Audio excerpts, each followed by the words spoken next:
బనకచెర్ల ప్రాజెక్టును అడ్డుకొని తీరుతాం.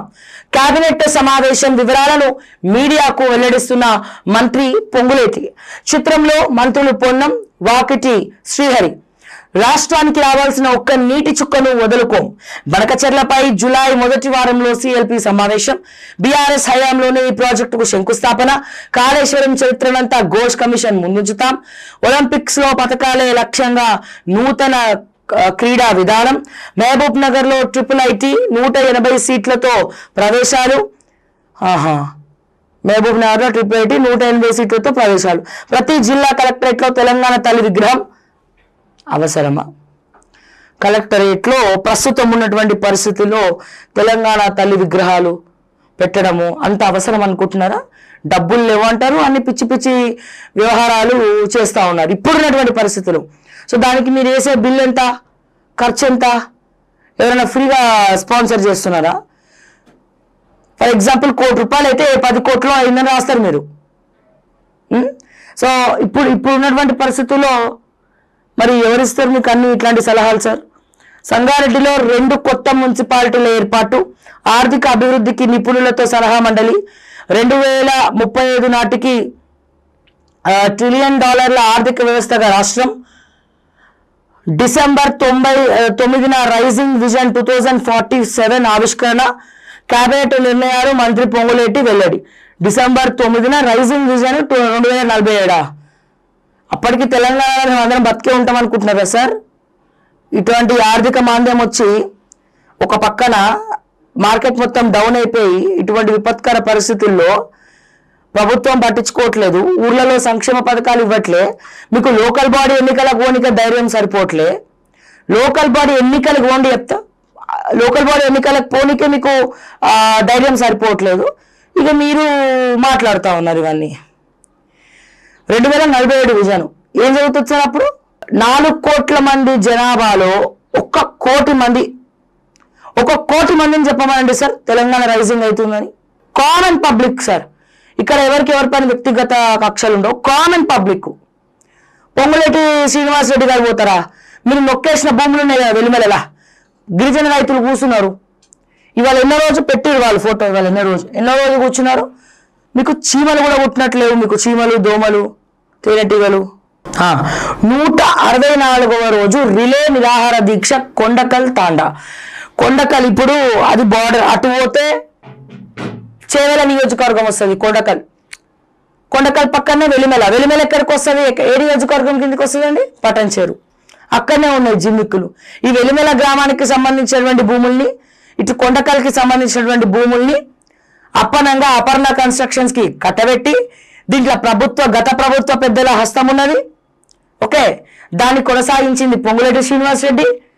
దానికి గాను ఈయన గిరిజన రైతుల భూములకు వెళ్ళి వాళ్ళ బిడ్డ పేరు మీద, వాళ్ళ కొడుకు పేరు మీద ఆస్తులు రాయిపించుకున్నాడు. గిరిజన రైతులు 164వ దీక్ష, ఈరోజు దీక్ష 164 రోజుల నుంచి దీక్ష చేస్తా ఉంటే వీళ్ళకి చీమలు కుట్టినట్టు లేదు. ఇంటెలిజెన్స్ అక్కడ పనిచేయదు. రేవంత్ రెడ్డి దాని గురించి మాట్లాడరు, సరిచేయరు. ఇష్టం వచ్చినట్టు ఇష్టరాజ్యం అయిపోయింది వీళ్ళ పరిస్థితి. వాళ్ళు ఇంకా అక్కడనే కూర్చున్నారు. 164వ రోజు నుంచి అక్కడే కూర్చున్నారు. మరి దానికి సమాధానం చెప్పమను పొంగులేటి శ్రీనివాస్ రెడ్డిని. పొంగిపోయే మాటలు మాట్లాడతారు కదా సారు.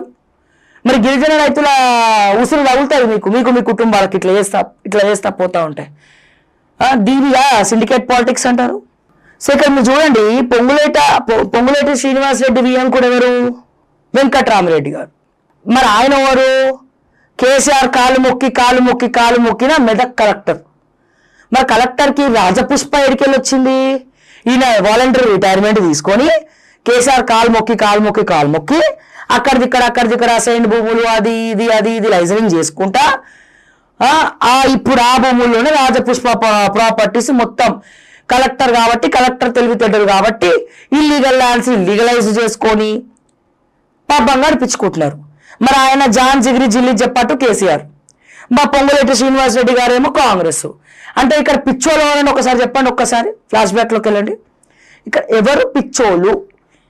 ఎవరి చెవిలో ఎర్రి పుష్పాలు పెడతా ఉన్నారు? తెలంగాణ ప్రజలు పిచ్చోళ్ళు, మా పార్టీ కార్యకర్తలు ఇంకా పెద్ద పిచ్చోళ్ళు.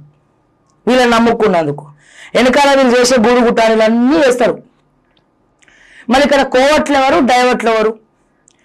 గిరిజన రైతుల భూములు గవర్నమెంట్ ఒకవేళ పోకపోయి ఉంటే, బీఆర్ఎస్ గవర్నమెంట్ పోకపోయి ఉంటే అది ఎవరు? హరీష్ రావు ఇన్వాల్వ్మెంట్ తోటి మూవ్ అయ్యేది. ఎవరండి? మెదక్ గ్రిప్ లో పెట్టుకుంది ఎవరండి? హరీష్ రావు. గూడెం మైపాల్ రెడ్డి బినామీ ఆస్తులు ఎవరివండి? హరీష్ రావు గారిదే.